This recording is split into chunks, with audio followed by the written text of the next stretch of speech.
Hello, my beautiful beauties, my wonderful lovelies. A pleasant evening to you. All right, so I will dub it as day two, in which Minister Julian Robinson, opposition spokesman on finance, gave his, I will call it rebuttal and recommendation in his debate. All right, let me address this. Let me do it systematically first. PBC. I'm going to assume that you had technical difficulties during Minister Robinson's speech, because when he was making some salient points and when I found him to be a little bit more vociferous, suddenly the live feed went, and then afterwards, let me not say quite a number, but some commercials came on that were unnecessary, because during the Minister of Finance's debate on March 7, 2023, there was not one single solitary, as Jamaicans would say it, commercial that came to interrupt his debate or his speech. So I'm going to assume and give you the benefit of the doubt that you had technical difficulties a few times during Mr. Robinson's speech. I would never think it could be anything like any sabotage, or could not be. Nope. No PBC. Because after all, the basis of everything, should allude to, or perhaps is alluding to, fairness, justice, and equity between the two parties. All right. Now that we have gotten that out of the way, let me address Minister Julian Robinson's speech.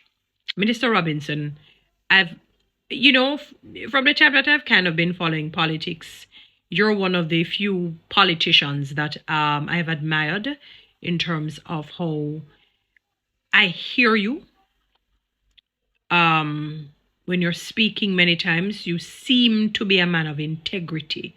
I know many Jamaicans assume that all politicians are corrupt and without integrity.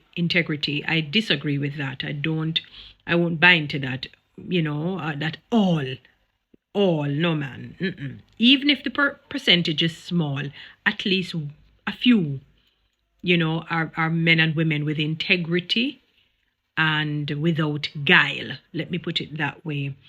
So I think that I get that feeling about you, Mr. Robinson, that you're a man with integrity and without guile. And I think you have heart and passion in steering Jamaica in the right way, wanting Jamaica to be a better place. I believe that about you. As my English teacher would normally say to us, many years ago, a word to the wise is sufficient. I know she didn't coin it, but that's a very powerful proverb. I call it the proverbial proverb. And Minister Robinson, what I would encourage you to do, I know generally you're really not an orator, so to speak. And that's fine. We all have different gifts. We all have different talents, skills, and ability. It doesn't mean that you're less than because you're not necessarily, the best orator or the best speaker, the best preacher, whatever. But what you can do, I don't know. I would encourage you, to maybe do a little run of a simple speech to those who are authentic and will tell you the truth. All right? And so that you can improve. I'm sure that you have watched your predecessors, especially the very esteemed and notable Michael Manley. I'm not saying that you have to be him, but, you can get a little, you can just watch and see what you can get a little, watch a little thing and take something from him. Because I saw some of the comments and I said to myself, that could have been a spoke in the wheel, because you're coming with some good points. Yes, some good points you made, but the message got lost in the presentation. It was monotone basically for most of it, and the voice didn't project, so you would have lost a lot of the audience, and I saw the comments on YouTube. So I am going to encourage you to just, take a leaf. And when I say, I notice I never said take the whole book. Take a leaf out of, as I say, some of your predecessors' book, and namely Mr. Manley, and see how you can just improve in your craft or in your area, especially with the fact that from time to time you will have to speak. You made some very good points, Mr. Robinson. Really, some really, really good points. You made a very fundamental point that you cannot outsource people to poverty. That is so true.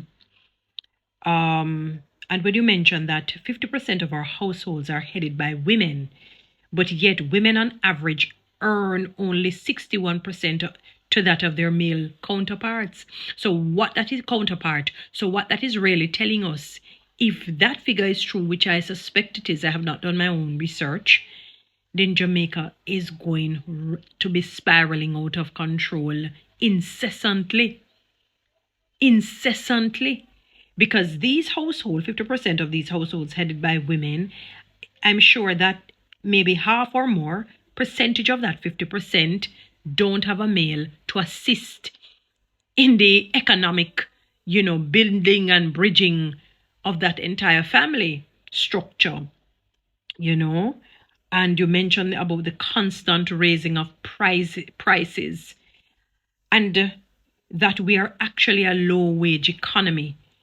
People are presently working below the legal minimum wage. I didn't even know that. I was saying that the minimum wage is a travesty of justice. So that is complete decadence.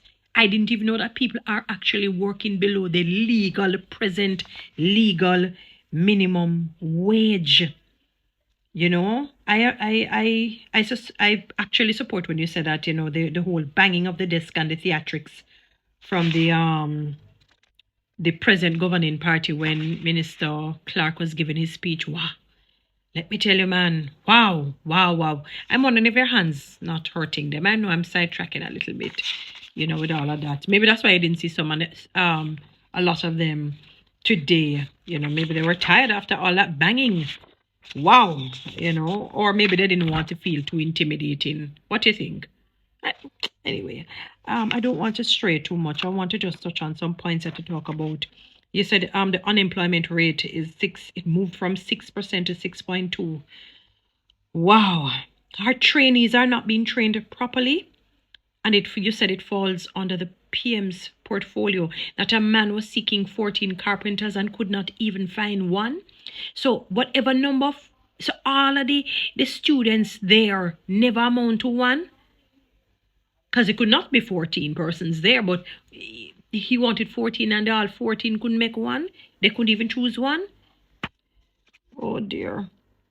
And FAO had said that to have a healthy meal every day, it would cost $1,025. And you had said the basic cost of a low cost, it's a basic meal, is $600 per day, which the average Jamaican middle class, lower class cannot even afford generally. And, yet the PATH program, people who benefit from it, they really are getting $580 per week. So what it is that they're eating? If a low-cost meal is $600 per day, and on the PATH program, they're getting $580. So what it is that they're eating? I would love to know that. And so these social workers that go in, so because you go into somebody's home and you see a flat screen TV, refrigerator, and so on, you might see me, for example, with a Louis Vuitton bag and shoes, and it doesn't mean that I bought it. It could have been a hand-me-down. It could be somebody who decided to just bless me with it.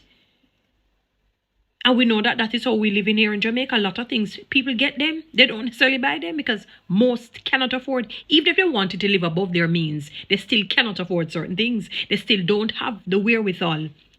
And they still can't get a loan of that magnitude to get certain types of things. So how is it that the social workers are using that and not helping the people? So they have to be banking on the $580 per week? So what is it that they're eating? They couldn't be eating biscuit then, because we're confused. Government officials, please answer that. Guys, follow me on TikTok. Subscribe to my YouTube channel and share this.